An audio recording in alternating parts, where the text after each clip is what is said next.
¿Aló?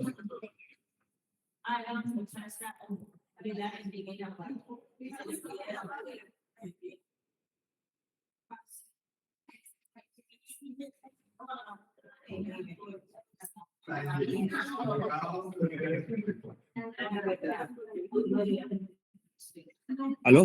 Muchas veces me escuchan.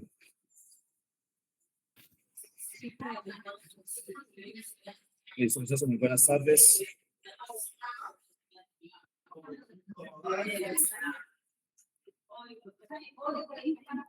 Bueno, entonces, el día de hoy vamos a continuar entonces con el tema de medicamentos que actúan sobre el sistema nervioso central. De pronto tienen preguntas, dudas, inquietudes de lo que vimos en la clase anterior.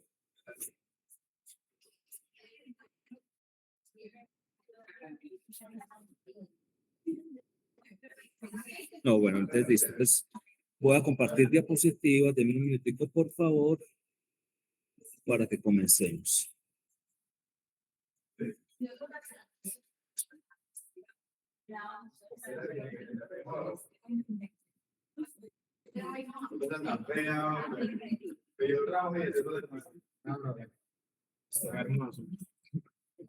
Hasta luego, que estén bien. Hasta luego, que estén bien. Un gusto.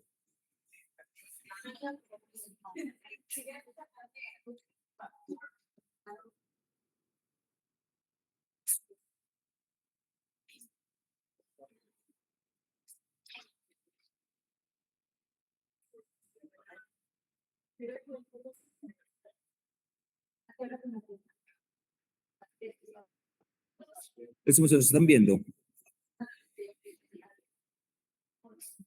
Sí, profe. Listo, gracias por la confirmación. Entonces, en la clase pasada nos habíamos quedado entonces en los medicamentos. Habíamos visto los medicamentos sedantes hipnóticos y habíamos visto entonces el inicio de los alcoholes. Listo, entonces recuerden que los sedantes hipnóticos lo que hacen es que producen una inhibición del sistema nervioso central, producen una depresión del sistema nervioso central y con eso entonces mejoran el cuadro de ansiedad. Listo, que el mecanismo de acción por el cual generan ese mecanismo es la apertura entonces o la potencialización del GABA sobre el receptor GABA, lo que conduce entonces a una apertura de canales de cloro. Ese canal de cloro cuando se abre, entonces permite el ingreso de cloro, genera hiperpolarización y por eso entonces estos medicamentos son depresores, porque potencializan los efectos del GABA. Ese efecto, esos medicamentos pueden ser considerados o son llamados también GABAérgicos justamente por eso, porque potencializan la actividad del GABA. No es que los medicamentos por sí solos produzcan la apertura del canal, sino que el medicamento lo que genera es que el GABA tenga mucho más eficiencia, tenga mucho más control y efectividad sobre la apertura del canal. Por eso se llaman medicamentos GABAérgicos, porque potencian la actividad del GABA. Pero dijimos que hay una condición en la cual los medicamentos se convocan como GABA-miméticos, o sea, que ellos por sí solos pueden generar la apertura del canal. Y esa es en los barbitúricos cuando se utilizan a dosis altas. ¿Listo? Entonces, recuerda entonces que GABAérgicos son ambos grupos de medicamentos y los barbitúricos a dosis altas se comportan como GABA-miméticos. Vimos también entonces un poquito de los alcoholes. Empezamos con el etanol, que el etanol entonces es una sustancia también que es depresora del sistema nervioso central, que no se ha determinado efectivamente cuál es su mecanismo de acción. Puede ser entonces a través de la inhibición de algunas enzimas, puede ser a través de la inhibición de algunos canales iónicos como el canal de calcio o el canal de sodio, desestabilización de las membranas, que justamente al desestabilizar las membranas me va a generar ¿qué? Me va a generar entonces una inestabilidad de la membrana, inestabilidad de los canales, lo que también da lugar entonces a que no se dé una correcta transmisión, correcto flujo iónico. ¿Listo? También puede ser debido a potencialización del receptor GABA-A, lo que da también lugar a una activación del canal de cloro, que, como ya dijimos en el caso de las benzodiazepinas, da lugar entonces a una hiperpolarización y un bloqueo neuronal. Y puede también estar relacionado a una inhibición del receptor NMDA, el receptor NMDA del glutamato, que podría explicar entonces los problemas de memoria y aprendizaje que ocurren justamente con el consumo de alcohol, o sea, esa incoordinación motora, esa disartria, esa apraxia, esa dificultad para coordinar movimientos, para coordinar el habla. Entonces podría estar implicada, puede estar relacionada con esa inhibición de los receptores NMDA del glutamato. ¿Listo? Habíamos dicho entonces que el alcohol tiene entonces ese componente depresor, pero tiene también un componente tóxico, que ese componente tóxico está relacionado con qué? Con su metabolismo. Entonces, a nivel del metabolismo, el etanol forma como compuestos el acetaldehído. Recuerden que el acetaldehído es un compuesto tóxico que se puede acumular en el organismo, pero que es rápidamente desintoxicado por medio de la enzima aldehído deshidrogenasa. Ese acetaldehído deshidrogenasa desdoble el acetaldehído para formar el ion acetato que puede ingresar a la cadena de transporte electrónico. ¿Para qué? Para la producción de energía y así desintoxicar la célula. ¿Listo? Entonces, realmente como tal, la sensación de guayabo, de al otro día de dolor de cabeza, de jaqueca, de náuseas, de mareo, está relacionada con qué? Con esas cantidades o con unas concentraciones altas de acetaldehído en el organismo, producto de qué? De ese metabolismo del etanol. El día de ayer, me disculpa, dije una imprecisión. El etanol tiene un metabolismo de orden cero. Ayer dije que era de orden 1, pero me equivoqué, qué pena. Es un metabolismo de orden cero. ¿Qué quiere decir eso? Que el etanol se metaboliza independiente de la concentración plasmática, que siempre se va a metabolizar la misma concentración de etanol por unidad de tiempo. ¿Listo? Entonces ayer dije lo contrario, me disculpan por favor. Entonces el metabolismo del etanol es de tipo de orden cero, que siempre va a ser la misma cantidad de etanol por unidad de tiempo independientemente de la concentración. ¿Listo? Por eso es que hay personas, por ejemplo, que cuando son metabolizadores rápidos sienten menos los efectos del etanol comparado con aquellas personas que son metabolizadores lentos. Como siempre entonces se está metabolizando la misma cantidad, entonces en los metabolizadores lentos va a haber entonces una acumulación gradual de las concentraciones de alcohol en sangre que va a dar lugar a que se exacerben o que se potencien los efectos depresores de esta sustancia. ¿Listo? Ya hemos dicho también entonces que en presencia de algunos medicamentos que tienen grupos de azufre como el disulfiram, el metronidazol o el trimetoprim-sulfamethoxazol, se puede generar una cosa que se llama el efecto Antabuse.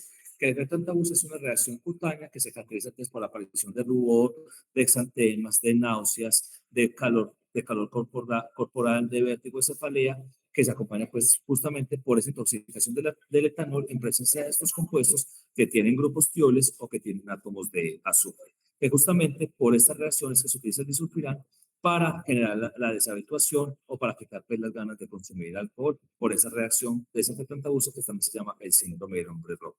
¿Listo? También se puede generar estrés oxidativo, hiperlacticidemia, hiperuricidemia. Normalmente entonces el lactato disminuye la depuración de ácido úrico. Y como en este momento estamos teniendo una sobreproducción de especies NADH, nicotinamida dinucleótido, de forma reducida, entonces esas especies de NADH bloquean la cadena de transporte electrónico, porque la cadena de transporte electrónico se forman esas especies reactivas, esas moléculas intermediarias como aceptores de hidrógenos. ¿Para qué? Aceptores de electrones, ¿para qué? Para que esos electrones en exceso puedan pasar después a la cadena de transporte electrónico para la producción de energía. Pero entonces, como en la, digamos, como en la síntesis, en el metabolismo del alcohol, se produce ese exceso de especies de NADH, entonces ese NADH hace que se detenga el ciclo de transporte electrónico, hace que se detenga el ciclo de Krebs y el metabolismo coge por medio de un metabolismo anaeróbico, o sea, por medio del metabolismo en el cual se produce lactato. Entonces, ese metabolismo anaerobio empieza a producir lactato y es lo que puede dar lugar a la aparición de hiperlacticidemia y por último de una acidosis metabólica. Esa acidosis metabólica entonces, ¿de qué se va a acompañar entonces?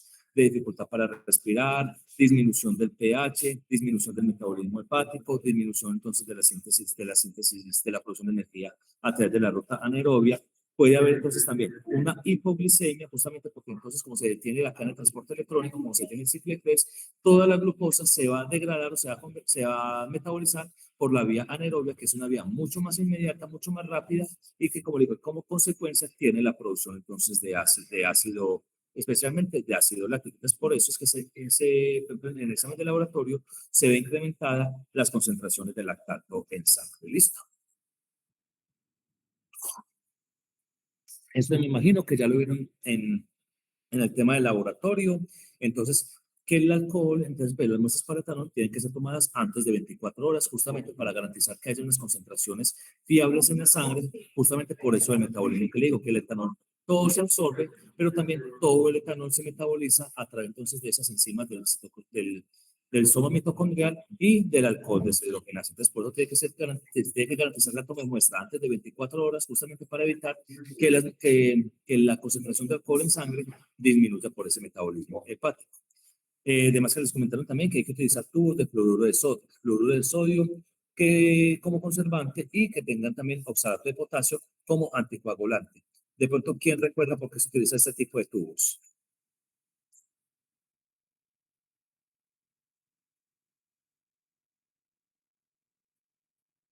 De lo que vieron en el laboratorio.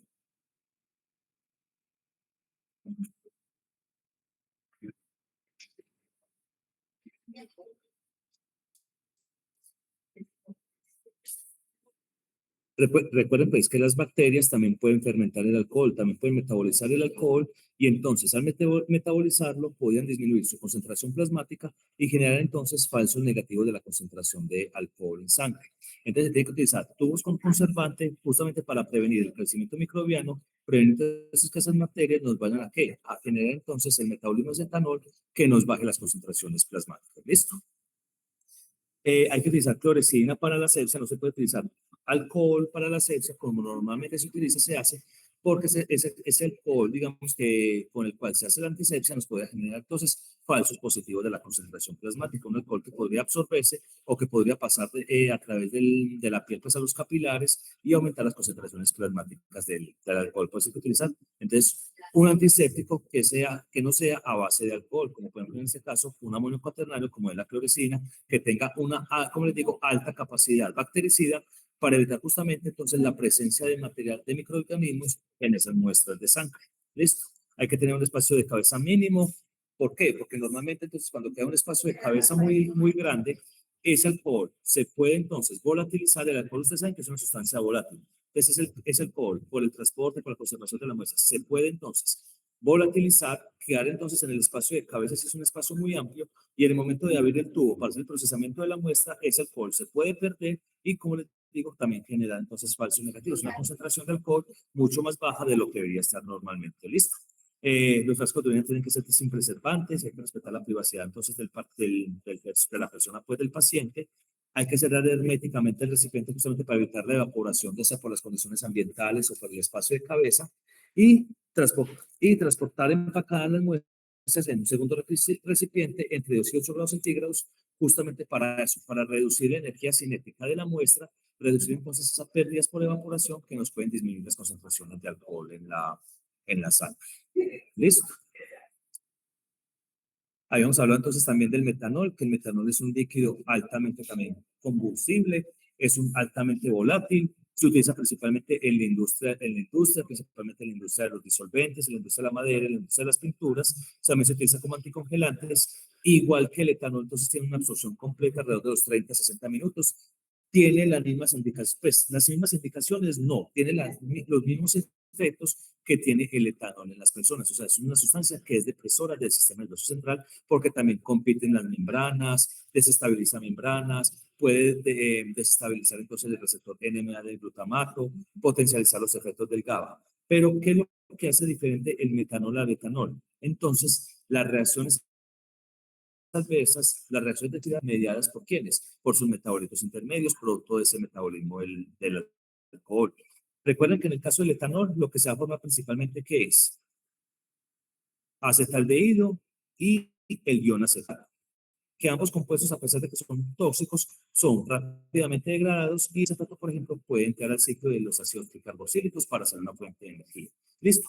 Por su parte, el metanol, cuando sufre ese metabolismo, no va a formar entonces ni acetaldehído, ni acetato, ni ácido acético, sino que va a formar entonces formaldehído y ácido fórmico. Ambas sustancias son altamente tóxicas para el organismo. ¿Listo?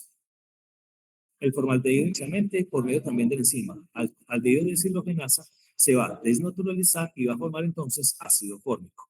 Ese ácido fórmico, por ejemplo, podría ser una sustancia que podría ser rápidamente convertida en CO2 y agua a través de la tetrahidrofolato reductasa. Es una enzima entonces que utiliza el ácido tetrahidrofólico entonces como cofactor enzimático. ¿Para qué? Para degradar entonces ese ácido fórmico y convertirlo en CO2 y agua. Pero cuando se consume alcohol adulterado, las reservas entonces de este tetrahidrofolato entonces disminuyen Al disminuirse, entonces se agota y el ácido fórmico empieza a acumularse. Entonces, esa es la acumulación de estos compuestos debido justamente a ese agotamiento de las reservas de tetraidrofolato de ácido tetraidrofólico, que podría servir para el metabolismo de ese ácido fórmico, esa que genera entonces la acumulación del ácido fórmico, y esa acumulación de fórmico es lo que causa entonces las reacciones adversas y la toxicidad asociadas al metanol. Entonces, ahí está entonces la ceguera, producto entonces de la destrucción del nervio óptico, la acidosis metabólica, el agotamiento, la hipoglicemia, el agotamiento de las reservas de glucosa, el aumento de especies reactivas de oxígeno, porque el ácido clorhídrico formaldehído son especies mucho más reactivas y son donadores de especies reactivas de oxígeno mucho más eficientes que lo que son el acetaldehído y el ionacetal. ¿Listo? Entonces, realmente la intoxicación con el metanol está más relacionada con la producción de estas dos especies químicas, de estos dos reactivos químicos que se forman del metabólico, más por la intoxicación, pues, o más que por el efecto o el dicho del metanol como tal y su efecto pues sobre las membranas celulares y sobre los distintos receptores a nivel celular. ¿Listo? Entonces, la respuesta al metanol está principalmente mediada entonces, pues, como les digo, por estos dos metabolitos que se están formando producto del metabolismo.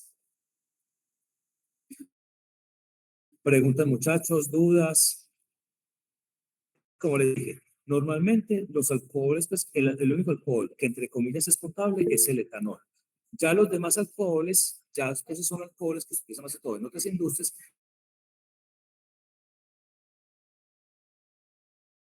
alcoholes que dan lugar a la aparición de compuestos tóxicos. Coméntame, Jimena.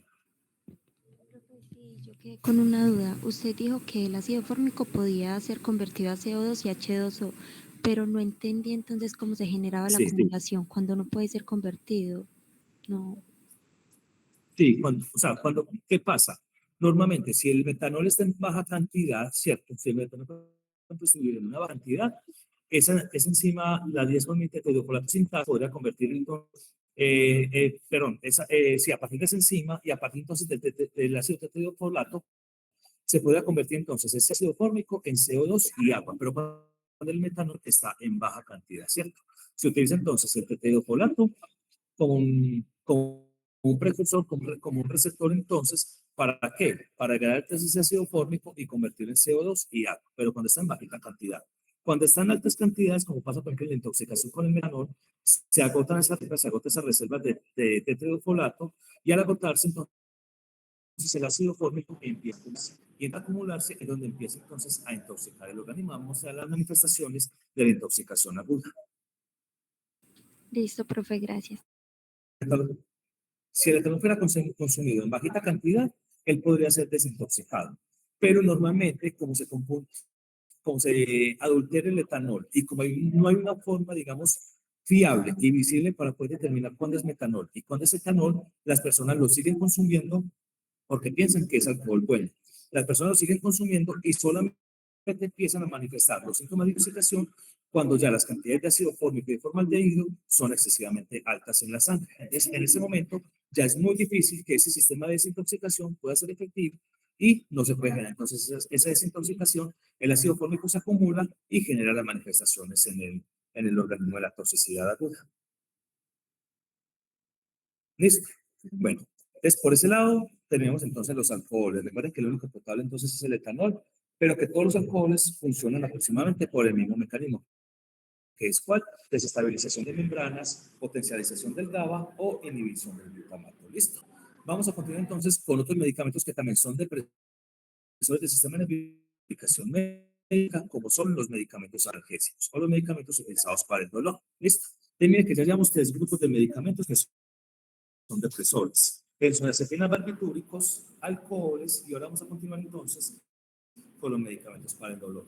Pero no todos los medicamentos para el dolor son depresores del sistema nervioso central. Ustedes ya vieron con la profesora Ana María, vieron un grupo de medicamentos que son también analgésicos, medicamentos utilizados para el dolor, pero que tienen su efecto en las glandinas periféricas. ¿Cierto? ¿Cómo son entonces los AINES y los antiinflamatorios esteroideos? Los medicamentos que vamos a ver a continuación son medicamentos que también se utilizan para el dolor, pero que se utilizan para el dolor más que todo de tipo agudo y un dolor crónico que sea muy intenso y que sea de muy larga data y que no responde eficientemente a los otros medicamentos analgésicos como son los antiinflamatorios no esteroideos y los antiinflamatorios esteroideos. ¿Listo? Que en este caso serían entonces los medicamentos opioides. Entonces, ¿qué es el dolor? Es una experiencia sensorial antisolar, potencial o real. Es que asociado a este dolor hay un daño corporal. El daño corporal, entonces, como vieron con la profesora Ana María, constantemente está liberando sustancias químicas, sustancias proinflamatorias al cuerpo, al organismo, que indican entonces que se está generando un daño. Esas sustancias normalmente son las citoquinas. Algún daño son liberadas ya por los tejidos delgados o ya sea también por las células de defensa para indicar entonces que está ocurriendo un daño en el organismo. Esas citoquinas entonces pueden activar algunas neuronas que son sensibles a esos compuestos químicos, a esas citoquinas, y al activarse entonces esas neuronas se genera entonces la percepción, esa sensación de dolor. Pero ese dolor simplemente es que una liberación de citoquinas que están indicando un daño corporal, un daño en algún tejido o un daño en alguna estructura del organismo. ¿Listo? Entonces, esas citoquinas activan esas neuronas entonces llevan la información al sistema nervioso central. En el sistema nervioso central, el cerebro, el mesencéfalo y la corteza cerebral lo que hacen es, entonces es que integran esa información, generan la percepción, indican entonces y generan entonces la percepción y esa percepción de las neuronas eferentes vuelve a dónde? Al sitio donde se está presentando ese daño, para indicar entonces que en ese sitio se está generando un daño. Entonces no quiere decir entonces que esté doliendo, que el cerebro se esté generando un estímulo doloroso, sino que el estímulo doloroso está viajando desde la periferia al cerebro, y en el cerebro entonces se configura, se integra y luego se manda entonces la respuesta del estímulo doloroso ¿a dónde?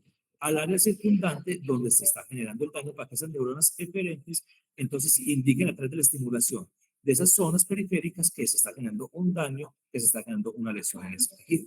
¿Listo? El dolor puede ser sordo, agudo, intermitente o constante. ¿Qué quiere decir eso? Que puede aparecer bruscamente, generarse bruscamente y ser un tipo intenso, agudo, o puede ser un dolor sordo que permanece en el tiempo, que a veces puede ser más intenso, a veces puede ser menos intenso, dependiendo de qué, de qué nivel sea ese daño corporal. ¿Listo?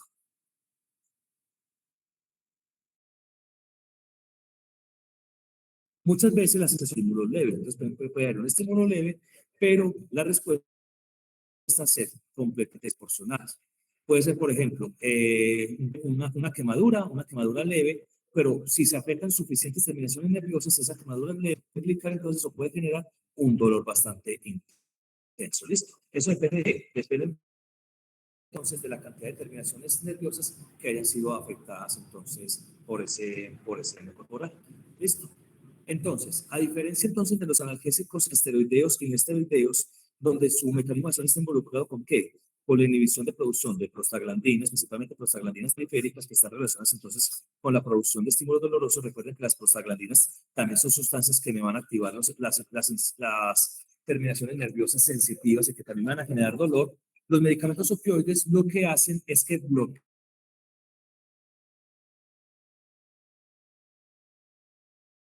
hacia el sistema nervioso central. ¿Listo? Entonces, al bloquear entonces la conducción de los impulsos dolorosos, no se van a generar percepciones de dolor, y al no generarse percepciones de dolor, se bloquea entonces el impulso doloroso. Contame, Jimena. Profe, disculpe, es que no sé si de pronto es su internet o el mío, pero se le está entrecortando mucho. No sé si los demás compañeros pueden decirme si a ellos también se les entrecorta. Sí, también se entrecortan. Sí, profe, por ejemplo, pues Posiblemente opioides, y ya de ahí se trabó y no escuché más. posiblemente sea mi internet, porque es que pues en el día de hoy no hay no hay internet aquí en el seccional, entonces estoy utilizando la conexión a internet de mi celular y no sé por qué hoy está tan bajita. Entonces, ¿hasta dónde escucharon?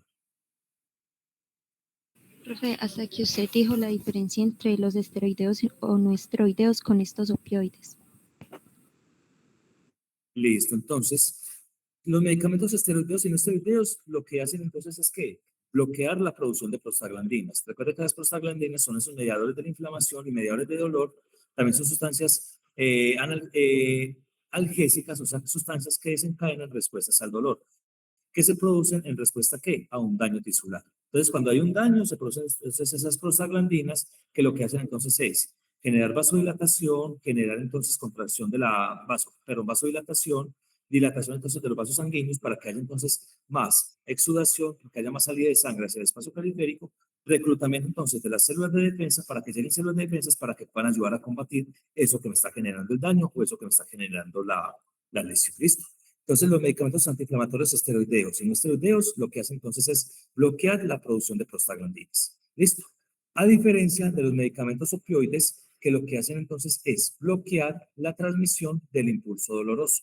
Entonces, aquí, las prostaglandinas se están produciendo, ¿cierto? Ellas están interactuando con los receptores, están interactuando con las neuronas aferentes y están generando el impulso nervioso, el impulso doloroso.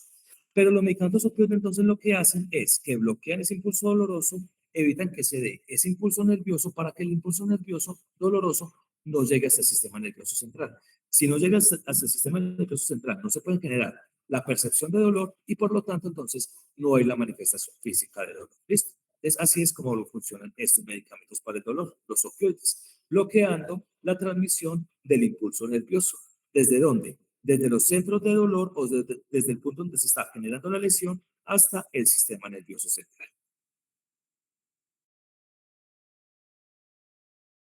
Entonces, para eso tenemos entonces los medicamentos opioides.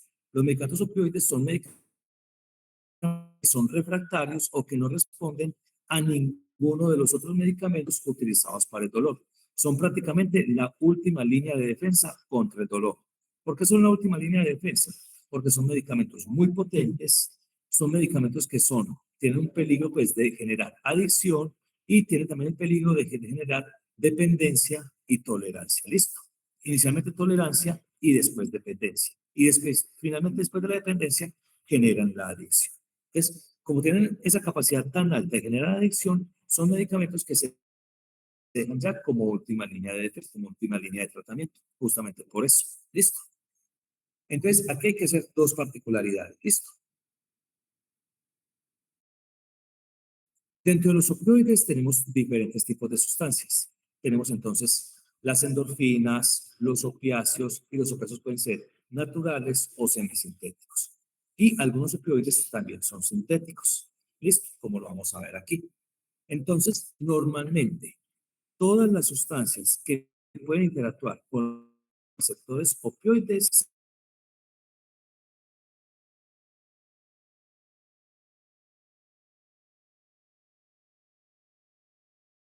están involucradas sustancias, tanto las narcoticos, unas sustancias que tienen características opioides, o sea, que pueden interactuar con los receptores opioides, y que son sustancias también que a nivel corporal están relacionadas con el control o con la disminución del dolor, y que son sustancias que nosotros mismos producimos. Perdón, entonces ahí están las endorfinas, las encefalinas y las dinorfinas. ¿Listo? Ya. Tenemos también de sustancias naturales, sustancias sintéticas y sustancias sintéticas. Las naturales son las sustancias normalmente obtenidas ¿de qué? ¿De dónde? De la flor de la amapola, del néctar de la amapola. ¿Listo? Entonces, todos los opioides se obtienen entonces de ese néctar. Normalmente al cartucho de la amapola, antes de que florezca, se le hacen unas incisiones, como lo vemos aquí en la diapositiva. A través de esas incisiones, la amapola empieza a soltar un néctar, como una especie como de lechita, ¿listo? Entonces, esa lechita, digamos que es la que contiene todos los alcaloides ahí mezcladitos. Entonces, luego, esa lechita se seca y entonces obtenemos como tal el opio. Entonces, el opio como tal es que es esa leche de la amapola disecada, secada, donde se encuentran entonces todos los demás alcaloides. ¿Listo? Entonces el opio simplemente es una mezcla de alcaloides. Anteriormente, cuando no había técnicas de separación, técnicas de purificación, entonces lo que se utilizaba era como tal el extracto de la amapola, o sea que se utilizaba el opio desecado. ¿Para qué? Como una sustancia religiosa, dentro de digamos, dentro de los rituales religiosos, para tratar el dolor, ya sea de amputaciones, para tratar el dolor asociado digamos, a dolores de cabeza extremos, problemas digestivos, problemas cardíacos. En la antigüedad, en la antigua Grecia, en el Imperio Sumerio, entre los babilónicos, se utilizaba entonces la flor del opio, pues como tal la amapola y el extracto de la amapola, el opio, ¿para qué? Para justamente para tratar estos dolores antiguamente, estos dolores empíricamente. ¿Listo? También lo utilizaban como una sustancia disociativa. ¿Cómo así? Entonces, para mejorar el ánimo, para producir felicidad, porque no sé si han escuchado que las endorfinas son las hormonas de la felicidad, porque las endorfinas cuando interactúan con los receptores opioides van a generar entonces un estado de tranquilidad, un estado de paz, ¿listo? Un estado de felicidad. Lo mismo sucede con estas sustancias, con los derivados del opio. Generan entonces un estado de tranquilidad, un estado de paz. Después hay relatos del opio, por ejemplo, en la Ilíada, en la Odisea, donde, por ejemplo, los marineros utilizaban el opio. ¿Para qué? Para olvidarse entonces justamente de finas en alta mar durante varios días, durante varios meses. Entonces, es importante muchachos hacer esa diferencia. Entonces, los opioides naturales son todos los que sean derivados ¿de dónde? Del opio. ¿Listo? Que el opio tiene alrededor entonces de 20 alcaloides. Dentro de ellos entonces encontramos a quienes, a la morfina y la codeína como los más potentes. ¿Listo? Hay otros alcaloides que son semisintéticos. ¿Cómo así que semisintéticos? Han cogido los alcaloides naturales, han hecho algunas modificaciones químicas y se han obtenido entonces los alcaloides semisintéticos.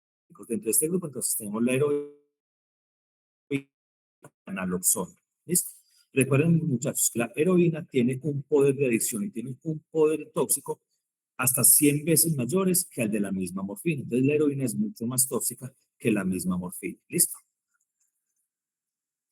Tenemos los alcaloides sintéticos o los opioides sintéticos, que son alcaloides que no tienen, digamos, ni relación estructural con los alcaloides naturales, pero que también tienen entonces actividad sobre el receptor opioide. Entonces, ¿por qué son sintéticos? Porque han sido producidos a nivel de un laboratorio. Entonces, ahí tenemos la meperidina, la metadona, el fentanilo, el remifentanilo y el tramadol. ¿Listo? Pero todos ellos tienen como característica que interactúan sobre receptores opioides. ¿Listo? Entonces, todas las sustancias que interactúan con receptores opioides son opioides, ¿listo? Porque tienen esa capacidad de interactuar con el receptor opioide. Más no todos los opiáceos, más no todos los opioides son opiáceos. Los opiáceos son únicamente aquellos que son derivados de la flor de la amapola, o sea, los derivados de fuentes naturales. ¿Listo? Entonces, todos los opiáceos son opioides, mas no todos los opioides son opiáceos. ¿Por qué? Porque tenemos opioides que no son derivados directamente del opio, de la amapola, sino que fueron producidos a nivel de laboratorio. ¿Listo? ¿Sí me hice entender muchachos con esa parte? Profe, ¿lo puede repetir, por favor? Esa última parte. Listo, entonces, no todos los opiáceos, pero no todos los opioides son opiáceos. ¿Listo? ¿Por qué? Porque opioide es toda la sustancia que puede interactuar con el receptor opioide. Mientras que opiáceos son todas aquellas sustancias derivadas de la flor de la amapola, o sea, derivadas del opio. Entonces, como hay sustancias, por ejemplo, que han sido producidas a nivel de laboratorio, no se catalogan como opiáceos, porque son de origen sintético. Pero todas las sustancias, sean naturales o sintéticas, que interactúen con receptores opioides, se llaman sustancias opioides, justamente por eso, porque pueden interactuar con los receptores opioides. ¿Listo? Como lo vemos aquí. Entonces, opiáceo, compuestos estructuralmente relacionados con los productos que se encuentran en el opio. ¿Listo? O sea, todo lo derivado de la amapola, sea natural o porque son o derivan del jugo del opio. ¿Listo? Mientras que opioide es cualquier o cualquier sustancia que puede interactuar con los receptores opioides. Entonces aquí tenemos a quiénes, a todos, a los opiáceos, a los opioides sintéticos y a los opioides endógenos. ¿Listo? Entonces, los opioides, como les digo, son alcaloides que están entonces ¿en dónde? En la flor de la amapola, en esa lechita de la amapola, en ese extracto. ¿Listo? Todos sufren metabolismo de primer paso, o sea que tienen volúmenes de distribución bajitos y tienen biodisponibilidades también bastante bajas. ¿Listo? Qué pena, tienen altos volúmenes de distribución. Como son moléculas bastante lipofílicas, entonces son moléculas que tienden a acumularse en los tejidos. Pasan de la sangre principalmente a los tejidos y en los tejidos tienden a acumularse. Normalmente se eliminan a través de la orina y de la bilis en pequeñas cantidades y tienen vidas medias de eliminación bastante cortas, entre 2 y 5 horas. Por eso son sustancias que normalmente se administran con bastante frecuencia. ¿Para qué? Para esa administración con bastante frecuencia es lo que da lugar primeramente a la aparición de la tolerancia y después a la aparición de la dependencia. Pueden cruzar la barrera placentaria y la leche materna. Por lo tanto, no son sustancias indicadas ni en el embarazo ni en la lactancia. ¿Por qué? Porque, por ejemplo, en el feto, cuando están naciendo, pueden generar depresión respiratoria y a través de la leche materna, en el bebecito también pueden generar depresión respiratoria, porque son sustancias bastante fuertes, bastante depresoras del sistema nervioso central. Para estas sustancias, entonces, hay que reconocer que tenemos 3 receptores opioides: los receptores mu, los receptores delta y los receptores kappa. Hoy en día, estos receptores se llaman receptores MOR, receptores DOR y receptores COR. Mu, opioide receptor; delta, opioide receptor; y kappa, opioide receptor. ¿Listo? Pero son receptores mu, delta y kappa. Y hay muchos libros y continúan apareciendo con esos nombres. ¿Listo? Dentro de las sustancias, hay sustancias que se comportan como agonistas puros, como agonistas mixtos, agonistas parciales y sustancias completamente antagonistas de los receptores opioides. Entonces, por ejemplo, lo que son la morfina, la codeína, el fentanilo y la metadona. ¿Qué quiere decir eso? Que cuando interactúan con el receptor mu, van a generar ¿qué? Activación de su actividad, pero la redundancia. Los agonistas pueden generar entonces agonismo parcial sobre un receptor y antagonismo sobre otro receptor, como son por ejemplo la pentazocina y la buprenorfina, que son agonistas sobre un receptor y antagonistas sobre otro receptor. ¿Listo? Eso les confiere, por ejemplo, ciertas características, que sean en mayor medida o en menor medida depresores respiratorios, que causen entonces algunas alteraciones del sistema nervioso, como la ataxia, la disartria, ¿cierto? Que causen de pronto algunas alteraciones a nivel metabólico, que causan también algunas alteraciones a nivel hormonal, sea aumento de la producción de hormonas hipofisiarias, disminución de la producción de... Y tenemos los antagonistas puros, que son los antagonistas puros, bloquean receptores mu, delta y kappa y por lo tanto antagonizan las actividades de los agonistas puros. Entonces, por eso lo que es la naloxona y la naltrexona son ¿qué? Son los antídotos para los medicamentos opioides.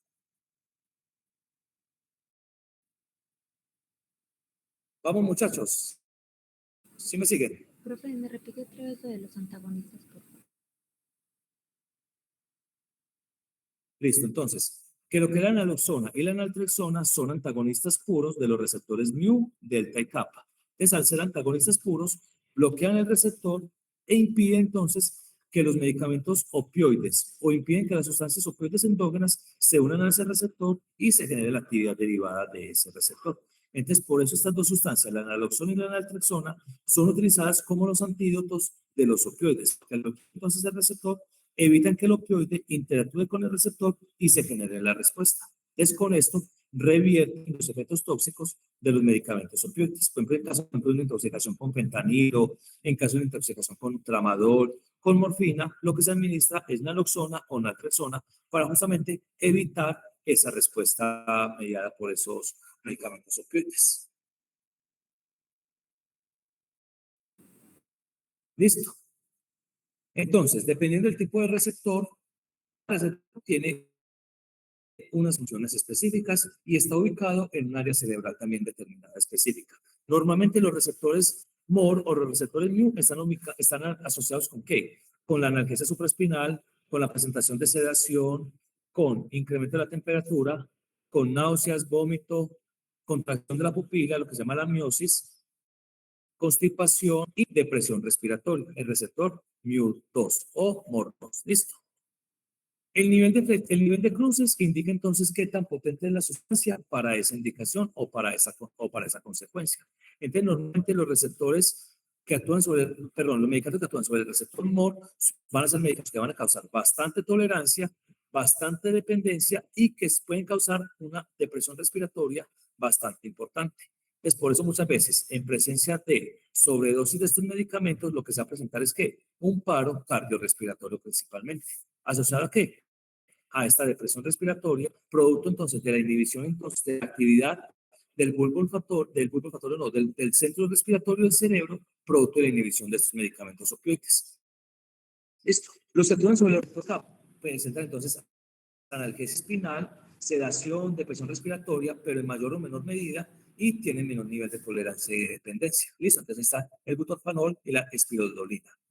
Los que actúan sobre el receptor pueden causar también depresión respiratoria, analgesia supraespinal, náuseas, vómito, prurito, tolerancia también, pero en menor medida, efectos adrenérgicos, endocrinos y también miosis.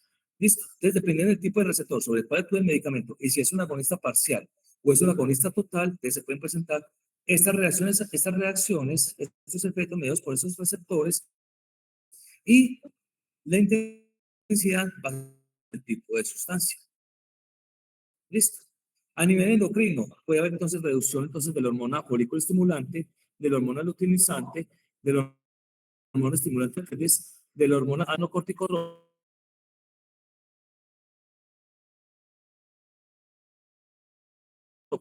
listo. Entonces, a nivel endocrino, del hipotálamo, de las hormonas precursoras, estas otras hormonas. ¿Cuál es el mecanismo de acción de los opioides? Entonces, los opioides lo que hacen es Profe, qué que pena. generan inhibición. ¿Será que puede poner, por favor, la diapositiva anterior? Es que decía que el receptor core da disforia. ¿Por qué? Ajá. Hola, hola. Sí, me está escuchando, que por qué el receptor core da Aló, disforia. Andrea. Sí, eso es.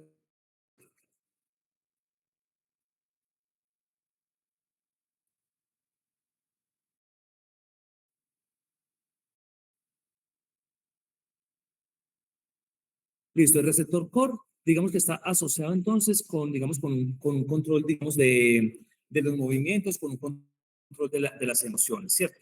Entonces, al bloquearse entonces, al activarse entonces ese receptor core, entonces hay como un, digamos, una desconexión del sistema límbico, que es lo que da lugar entonces a la aparición de la disforia, como esa sensación de intranquilidad o esa sensación de ansiedad generalizada, que es lo que se conoce pues como la disforia, ¿listo? Normalmente inhibe áreas cerebrales que están relacionadas con el control entonces de la aparición de esos cambios en el estado de ánimo, en el sistema límbico, en el núcleo accumbens y en el área tegmentaria ventral. Entonces, como el receptor core bloquea esas áreas, no se puede dar lugar a la regulación de esas áreas por parte de la adrenalina, de la noradrenalina, de la serotonina, y entonces ahí es donde aparece entonces la disforia, por ese bloqueo entonces de esas neuronas mediada por ese receptor.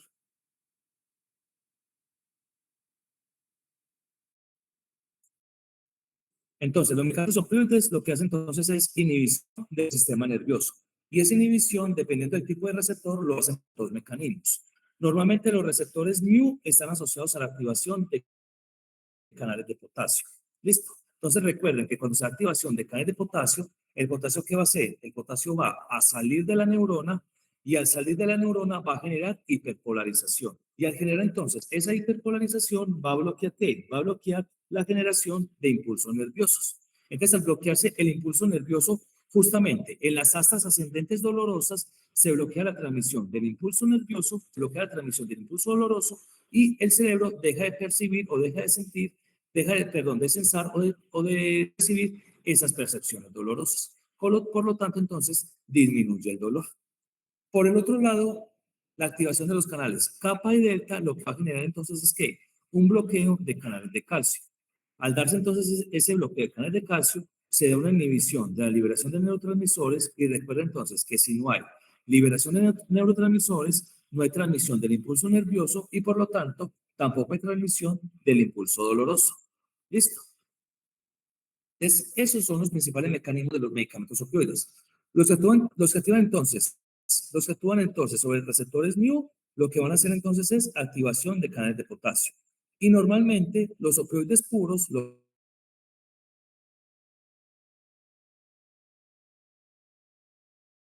receptor mu, potasio. Ya los otros medicamentos, que son los opioides Se me olvidó los opioides mixtos y los opioides parciales. Lo que van a hacer entonces es activar el receptor kappa o delta para generar bloqueo de canal de calcio y por ende la liberación del neurotransmisor. Listo. También pueden generar inhibición de la adenilato ciclasa. Recuerden que la adenilato ciclasa es una enzima que está involucrada en procesos de señalización de celular en generación de segundos mensajeros. Lo mismo, si se da la inhibición de adenilato ciclasa, entonces se pueden mediar algunas respuestas mediadas por la proteína GS. Entre ellas, entonces, la activación de neuronas, la activación, la liberación de segundos mensajeros y la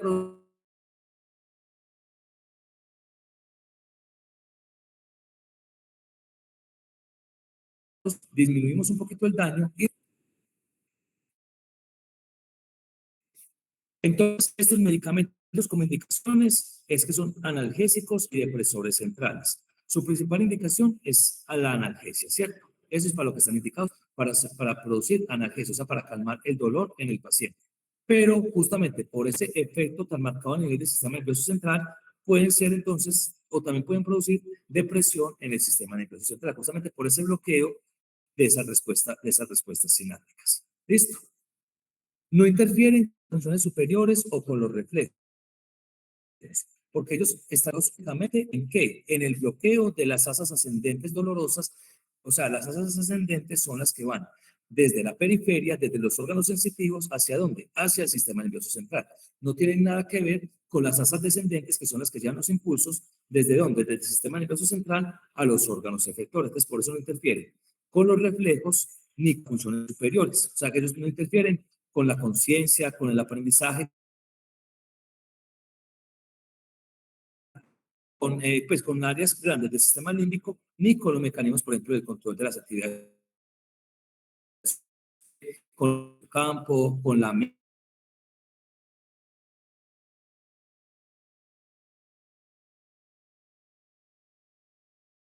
involucrados pues en su, donde no hay receptor, ellos van a actuar únicamente donde sea que hayan receptores opioides. Mitigan el sufrimiento, reducen el miedo, la ansiedad, mejoran la calidad de vida y son útiles en dolores somáticos y viscerales, pero no en dolores neuropáticos. Dolores neuropáticos son esos dolores que transmiten o se generan a través de la activación excesiva de neuronas centrales. ¿Listo?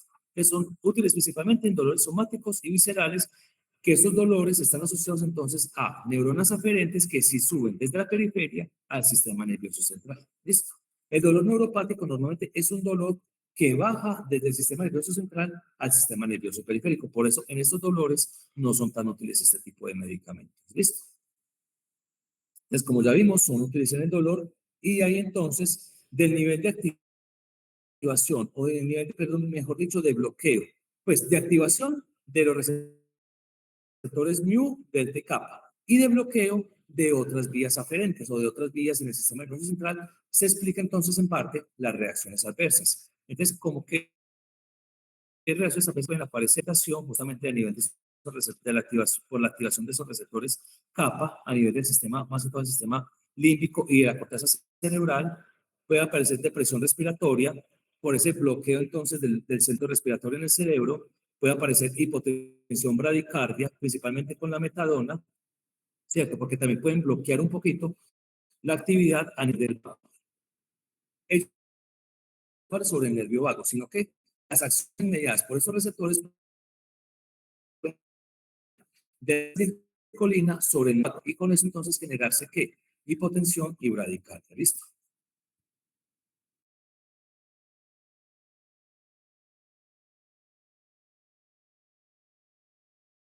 Pueden causar que receptor en el cerebro que esté involucrada con la aparición de retención urinaria, disuria, coliacuria, aumento de enzimas pancreáticas, justamente por ese bloqueo de la actividad colinérgica, sedación, somnolencia, eléctrico por los medicamentos que actúan a nivel del sistema nervioso central y pueden generar cierto bloqueo a nivel de algunas estructuras del sistema nervioso relacionadas con ¿qué? Con el estado de ánimo, con los estados de vigilia, hipotermia, degradación de los mastocitos y luego de 2 a 3 semanas de uso se puede presentar tolerancia y dependencia por esos medicamentos, al igual que las benzodiazepinas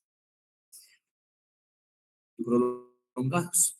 Y por debajo de las 3 semanas para evitar justamente que haya la aparición de esa tolerancia y de esa dependencia.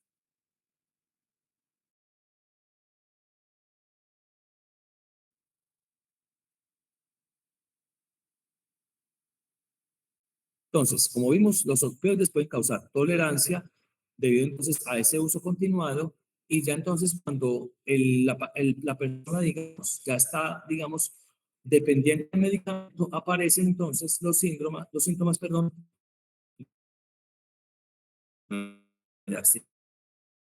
que aparecen con sudoración, dolor, pérdida de apetito, irritabilidad, dolor abdominal, puede aparecer inclusive un dolor de rebote. O sea, son medicamentos utilizados para el dolor, pero en casos de dependencia puede aparecer dolor de rebote. O sea, que el área afectada duele inclusive mucho más. ¿Listo?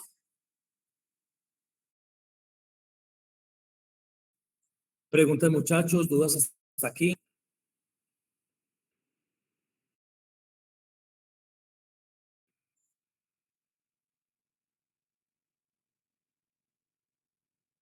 Listo, entonces nos quedó claro entonces. Entonces, tenemos tres tipos de sustancias, perdón, tres tipos de sustancias depresoras. Benzodiazepinas barbitúricos, cuya principal indicación es que ser utilizadas como ansiolíticos. Y recuerden que también los hipnóticos sedantes tenemos los compuestos Z, que también causan que generan una mayor sedación, una mayor somnolencia, sin la manifestación o sin presentar entonces los síntomas del síndrome de tolerancia y del síndrome de abstinencia, del síndrome de dependencia y abstinencia. ¿Listo? Tenemos los alcoholes que pueden generar tolerancia y dependencia y que también son depresores del sistema nervioso central. Y tenemos los medicamentos opioides que también son depresores del sistema nervioso central a través de qué mecanismo? De la activación de canales de potasio o la inhibición de canales de calcio. Depende de qué, del tipo de receptor, ya sea receptores mu o receptores delta y gamma. ¿Listo? Bueno, a continuación entonces muchachos vamos a hablar de las sustancias psicoactivas. ¿Qué es las sustancias psicoactivas? Son sustancias que introducidas al organismo a través de cualquier vía pueden generar una alteración de qué? De las percepciones, de las emociones, de los sentimientos o del estado cognitivo de las personas. ¿Listo? Pueden crear dependencia física, psicológica o ambos tipos de dependencia. ¿Listo? Entonces, prácticamente, las sustancias psicoactivas es lo que hoy en día conocemos como las drogas. ¿Listo? Esas sustancias entonces que utilizadas indistintamente, eh, indiscriminadamente, entonces pueden causar esas alteraciones entonces físicas y psicológicas en las personas. Anteriormente, drogas se les llamaba entonces a todas las sustancias que tenían la capacidad de ¿qué? De generar una alteración en el organismo, ya sea una alteración beneficiosa o tóxica. Anteriormente a eso se les llamaba droga, a cualquier sustancia que pueda generar una alteración o una actividad biológica. Hoy en día, drogas se les llama únicamente a las sustancias que pueden generar ¿qué? Alteraciones físicas, psicológicas y conductuales por medio de sus efectos sobre el sistema nervioso central. ¿Listo? Entonces, las drogas se pueden clasificar según su efecto, si son estimulantes o depresoras, según su origen, si son naturales o sintéticas, y según su estatus de legalidad. Hay sustancias que son lícitas, hay sustancias que son ilícitas. ¿De qué depende eso? Del contexto cultural, perdón, donde sea utilizada la sustancia. Por ejemplo, en el contexto colombiano. Perdón, muchachos, tomo agua. Por ejemplo, en el contexto colombiano, el café y la nicotina son sustancias legales, son sustancias lícitas, ¿cierto? Pero lo que es la cocaína, la marihuana y las drogas sintéticas son sustancias ilícitas. O sea que son sometidas, primero, no tienen una indicación médica y por obviedad, en el caso colombiano, la Agencia Nacional de Estupefacientes. Pero en otros países, por ejemplo, la hoja de coca, la marihuana es utilizada y es ilícita, porque es utilizada dentro de su cultura para unas prácticas ancestrales, o sea, que es la cultura de ciertos países. Entonces, por ejemplo, Bolivia, Perú, Chile, por ejemplo, se permite el uso de ¿qué? El uso de la hoja de coca porque está, digamos, está arraigada a sus tradiciones culturales. Por ejemplo, la marihuana. En algunos países, por ejemplo, de Asia, está aprobada y está autorizada el consumo de marihuana. ¿Para qué? Para ciertas patologías, para tratar el dolor y para uso recreativo. Por ejemplo, en los países europeos, en los países nórdicos europeos, el uso de la marihuana está regulado y está legalizado para uso recreativo. La hoja de coca, ya les dije, Bolivia, Ecuador, Chile, Perú, donde entonces su uso primero, su siembra es legal y también se puede utilizar de forma legal, pero no el polvo como tal, el clorhidrato de cocaína, sino la hoja de coca. La hoja de coca que utilizan, pues, que hacen las infusiones, que hacen las extracciones, o que la cosa así masticada, ¿para qué? Para la cocaína como tal y generar los efectos entonces excitatorios sobre el sistema nervioso central. Profe, en países Por ejemplo, nórdicos, en los países árabes, en los países... perdón, Hola, en países nórdicos son legales los hongos. hola Andrea. En los países nórdicos, qué pena. Profe, creo que tenemos problemas de conexión de internet, pero en los países nórdicos son legales los hongos. También por allá son legales los hongos también. Por ejemplo, para las drogas alucinógenas son legales y son utilizadas no tanto con fines terapéuticos, sino con fines recreativos. Por ejemplo, en esos países del Medio Oriente, en los países musulmanes, lo que es el cigarrillo y el café están prohibidos. En esos países no es permitido el uso del cigarrillo, el uso del café y menos el consumo de alcohol. ¿Por qué? Porque su cultura, su religión prohíbe justamente el uso de esas sustancias. ¿Listo? Entonces, dependiendo entonces de la geográfica donde nos encontremos, una droga puede ser legal o puede ser ilegal. ¿Listo? Eso ya depende entonces de qué, de cada cultura, de cada sociedad. Normalmente las sustancias, las drogas, ¿por qué generan adicción? ¿Por qué generan dependencia?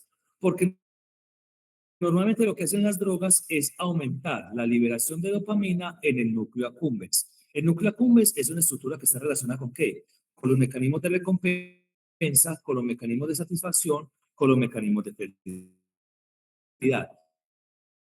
Que me genere liberación de dopamina en el núcleo accumbens, ¿me va a generar qué? Me va a generar entonces cierta adicción, cierta dependencia a esa actividad. Entonces, por ejemplo, pornografía, la alimentación compulsiva, compras, cualquier adicción, ya sea una adicción física o una adicción farmacológica, va a generar ¿qué? Un incremento de liberación de dopamina en el núcleo accumbens. Entonces, esas sensaciones de querer estar haciendo esa actividad constantemente, porque me está causando ¿qué? Me está causando placer, me está causando entonces felicidad. Es justamente todas las sustancias de abuso me generan ¿qué? Esa adicción por esa liberación excesiva de dopamina. ¿Listo? Que es independiente al mecanismo de acción de las sustancias. Una cosa es el mecanismo de las sustancias, por la cual genera entonces ya sea el estímulo del sistema nervioso o la inhibición del sistema nervioso, y otra cosa es la generación de dependencia y tolerancia, que está explicado por qué. Por esa liberación de dopamina en este núcleo accumbens. ¿Listo? Entonces, para que lo tengamos en cuenta, para que sepamos diferenciar. Una cosa es el efecto farmacológico y otra cosa es el mecanismo por el cual me generan. Entonces, la dependencia en el cuerpo después del uso repetido de una sustancia y que necesita entonces la persona el uso continuado de esa sustancia para justamente la aparición de esos síntomas desagradables producto del no consumo. Entonces, ¿qué puede aparecer entonces? Puede aparecer entonces la sudoración, la taquicardia, ¿cierto? La intranquilidad, los movimientos bruscos, la agresividad, ¿cierto? ¿De qué depende la dependencia física? De la droga de abuso, de qué tanta sustancia se haya consumido, de la ruta, no es lo mismo, por ejemplo, la ruta o la vía inyectable. También la droga de abuso, normalmente, por ejemplo, la cocaína me puede generar mucha dependencia como me genera, como por ejemplo, la heroína. ¿Listo? Entonces también la droga de abuso va a determinar el nivel de dependencia. El uso concomitante de otras sustancias. Si utilizo sustancias antagonistas, agonistas, potenciadoras o supresoras. ¿Listo? Entonces, por ejemplo, normalmente si utilizo sustancias antagonistas, puede que el síndrome de abstinencia se me potencie, se me incremente mucho más. ¿Por qué? Porque estoy bloqueando el receptor que normalmente entraría en contacto con esa sustancia. Al bloquearlo, prácticamente estoy cortando el efecto y muchas de esas sustancias producen entonces el síndrome de dependencia de física. ¿Cuándo qué? Cuando se suspenden abruptamente. Por eso estas sustancias hay que irlas desmontando gradualmente. ¿En un lapso de qué? En un lapso de semanas a meses, dependiendo de qué, del tiempo de vida media de la sustancia. O muchas veces lo que se hace es que se cambia la sustancia que tiene, por ejemplo, un potencial de adicción por una sustancia que tiene un mediano o por ejemplo, cuando se cambia, por ejemplo, la morfina o la heroína por metadona. La metadona también es una sustancia opioide, ¿pero qué? Pero tiene un nivel de adicción un poquito más bajo que las otras sustancias. Entonces, al interactuar con los receptores mu, lo hace con menor intensidad, se genera entonces, digamos, se da la respuesta, pero la respuesta no es tan marcada como se sucede con quienes, con la heroína y con la morfina. Entonces, así, el nivel de respuesta va bajando gradualmente, el cuerpo se va acostumbrando a un nivel de respuesta, se puede entonces empezar a desmontar la metadona gradualmente hasta que la metadona se pueda suspender completamente. ¿Listo? La frecuencia y la duración del abuso no es lo mismo una persona, por ejemplo, que lleva meses o años con la sustancia. Y, como siempre, las variables fisiológicas de las personas, la edad, el sexo, la carga genética y las comorbilidades. Entonces, ¿de qué se acompaña entonces la dependencia física? De insomnio, excitabilidad del sistema nervioso, convulsión, sudoración, salivación excesiva, contracción de la pupila, ¿cierto? Que son manifestaciones entonces que indican para sentirse bien. Eso es por entonces como dependencia. Por su manifestación, que de la suspensión también de esa sustancia o de dejar de consumir. Normalmente es la primera manifestación que aparece. Primero aparece la dependencia psicológica, aparecen los síntomas de la dependencia psicológica y después es que aparece la dependencia física. ¿Listo? Entonces, ¿qué vamos a ver?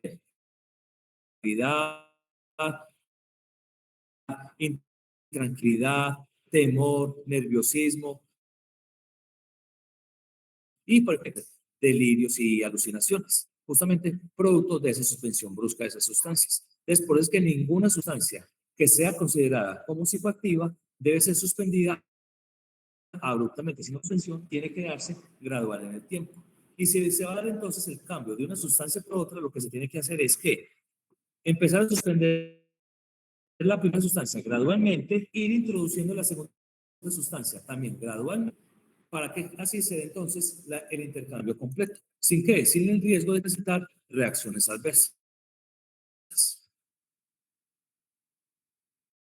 Y ya, por último, está la adicción, que la adicción es ese comportamiento de las personas para adquirir la sustancia o la droga sin importar las consecuencias. Empezamos a notar manifestaciones. Entonces, los atracos, ¿cierto? Todas esas sustancias delictivas que están asociadas al uso de la sustancia, es que la persona ya tiene ese deseo o esa obsesión compulsiva por consumirlas, saben que le está causando consecuencias negativas. ¿Listo? Personas, eh, eh, somnolencia, clamiento, que le causa. Pero a pesar de eso, los no beneficiosos, sino los efectos placenteros, los efectos buenos, antes que dejar de consumir la sustancia y sentir los efectos desagradables. ¿Listo? Entonces, ¿de qué depende la adicción? De la potencia de la droga, de la potencia es la cantidad de droga que debe ser tomada, pues que son mucho más potentes que otras, que con un simple efectos. Y de la eficacia, la capacidad a pesar de la dosis. ¿Sí? ¿Cierto? Con una muy buena eficacia. También puedo tener, es mucho más baja, necesita una cantidad de droga mucho más grande, los efectos. ¿Cierto? Entonces, la potencia es que hay sustancias que a poquitas dosis producen grandes efectos.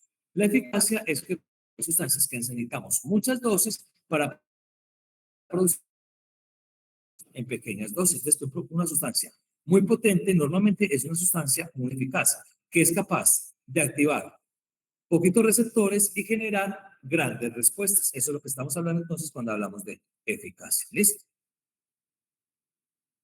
Y la drogadicción, que conocido como drogodependencia o adicción a las drogas, es el consumo de estupefacientes a pesar de saber y conocer las consecuencias negativas que les usan. ¿Listo? Entonces, normalmente la drogadicción se da a todos, en todos los estratos económicos, tanto en edades, sea la drogadicción. ¿Listo? ¿De qué depende entonces el manejo público por parte de los gobiernos? Depende si son sustancias lícitas o sustancias ilícitas.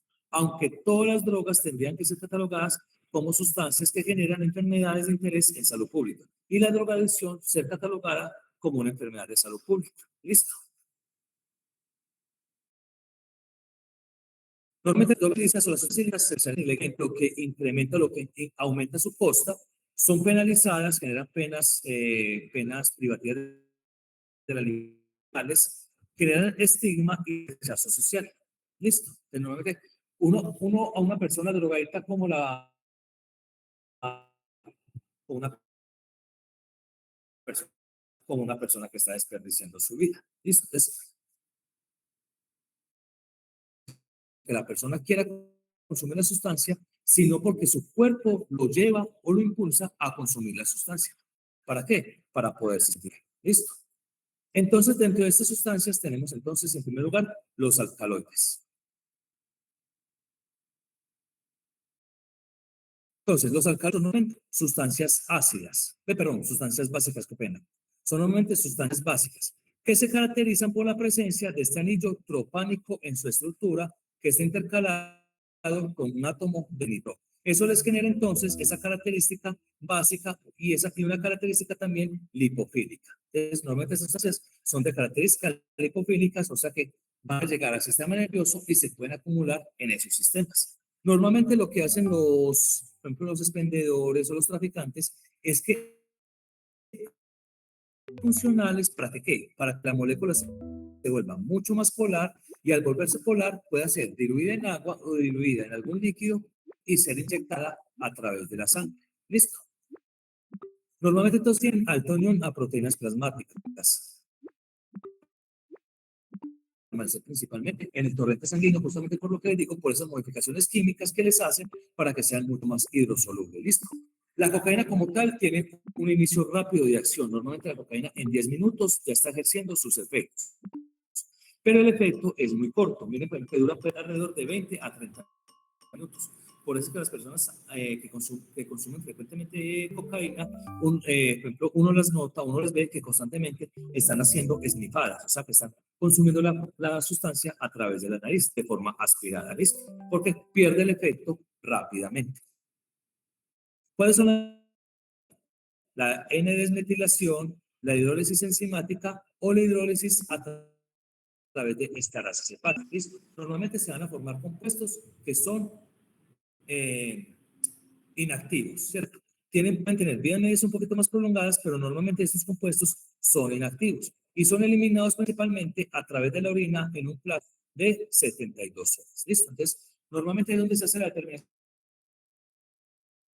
de la orina. Aunque en algunas ocasiones se puede hacer en sangre cuando la muestra es tomada rápidamente. Si la muestra no se toma rápidamente, justamente por ese tiempo de vida media tan corto, entonces la muestra tiene que ser tomada a través, pues a nivel de la orina. Tiene que ser una muestra de orina. Es una sustancia que es estimulante del sistema nervioso central. Digamos que esa es su indicación, no tanto indicación terapéutica, sino que ese es su mecanismo de acción. Es una sustancia entonces estimulante del sistema nervioso central.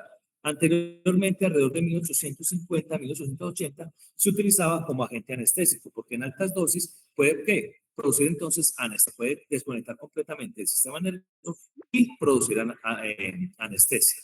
Pero entonces también puede causar entonces paro cardiorrespiratorio justamente por esa excitabilidad excesiva del sistema nervioso central a nivel del lavado del sistema nervioso simpático. Hoy día se utiliza principalmente como de forma recreativa y como droga de abuso. En Colombia, como droga de abuso, porque en Colombia recordemos que no tiene ninguna indicación. ¿Listo? En otros países, por ejemplo en Perú, en Bolivia, la utilizan algunas. Hola. ¿Cómo se llamaba el anillo? Hola. El anillo, ¿cómo se llamaba? Anillo tropánico. Anillo Gracias. tropánico. ¿Listo? Entonces, por ejemplo, en Perú, en Bolivia, aquí en el cono sur y en veces, por ejemplo, de Asia, se utiliza entonces la hoja de coca, marcándola porque ayuda a sanar. Pues se ha encontrado que la cocaína como tal y que algunos compuestos de la hoja de coca tienen efectos, por ejemplo, antibacterianos, antimicrobianos, tienen efectos analgésicos que también ayudan a calmar los dolores. ¿Listo? Y también tiene un efecto entonces disociativo que puede ayudar, digamos, en esos periodos de trance, en algunos rituales o en algunas prácticas chamánicas. Entonces, en estas culturas, porque es algo que viene pues desde la época precolombina. ¿Cuál es el mecanismo de acción de la cocaína? Entonces, lo que hace la cocaína es que bloquea el transportador de dopamina. Entonces, al bloquear el transportador de dopamina, ¿qué es lo que hace? Evita la recaptación de dopamina. También evita la recaptación de serotonina, de noradrenalina y de adrenalina. ¿Listo? Entonces, al bloquear la recaptación, ¿qué sucede? Evita entonces que esos reingresen a la célula para hacer ¿qué? Para ser reciclados. Como se bloquea entonces la recaptación, no son reciclados, el neurotransmisor permanece mucho en la hendidura sináptica y ese permanecer mucho más tiempo en la hendidura sináptica implica que pueda interactuar con los receptores postsinápticos. Y entonces al interactuar con los receptores postsinápticos se mantiene o se conserva el efecto estimulatorio, principalmente porque sabemos que la serotonina, la dopamina y la noradrenalina están involucrados en el mantenimiento del estado de ánimo, en los estados de euforia, en los estados de éxtasis. También tiene un efecto o un efecto de liberación de neurotransmisores. Recuerden que los neurotransmisores a través de las vesículas, ¿cierto? La cocaína entonces lo que puede hacer también es que hacer que esos neurotransmisores no se liberen a través de las vesículas, a través de un mecanismo de exocitosis, sino que sean liberados directamente. ¿Listo?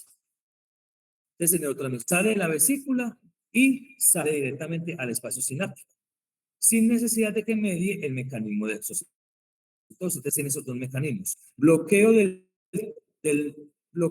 mecanismo de recaptación de neurotransmisores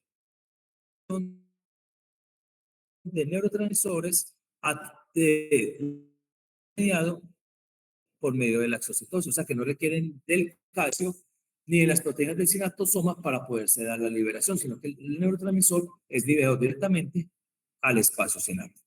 ¿Listo? Profe, ¿me recuerda por favor qué otros Entonces, justamente este incremento entonces, dopamina, que son neurotransmisores que están involucrados en qué? En el mantenimiento del nivel de alerta, en el mantenimiento del estado de conciencia, en el mantenimiento entonces del estado de ánimo y en la presencia de euforia y de excitación. Entonces, justamente ese mantenimiento de los neurotransmisores más tiempo es lo que más genera entonces la euforia, la excitación y esa sensación de grandiosidad que sienten los que consumen cocaína. ¿Listo? Entonces, como dijimos, es únicamente excitatorio del sistema nervioso central. Ah, bueno, se me olvidó esa partecita. Las sustancias que estamos viendo son excitatorias o excitan el sistema nervioso central. Listo. Las que ya vimos, ¿son qué? Son dolores del sistema nervioso central. ¿Por qué? Porque generan depresión, ya sea potencializando el GABA o inhibiendo algunos canales, o activando algunos canales, principalmente canales de qué? Canales de potasio y canales de cloro.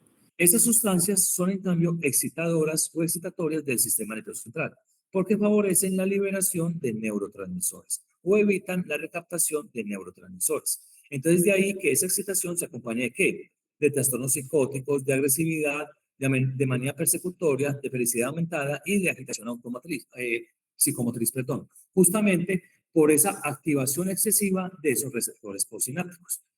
Si se están activando receptores de dopamina, producto de esa inhibición de la recaptación de serotonina, de dopamina, se pueden dar lugar a qué? A la presencia de cuadros psicóticos, producto de la sobreactivación de los receptores de la dopamina. La agresividad está asociada a qué? A la activación de los receptores beta 1, alfa 1 y beta 1 a nivel del sistema nervioso central, o sea, receptores adrenérgicos. Y la felicidad aumentada está asociada a qué?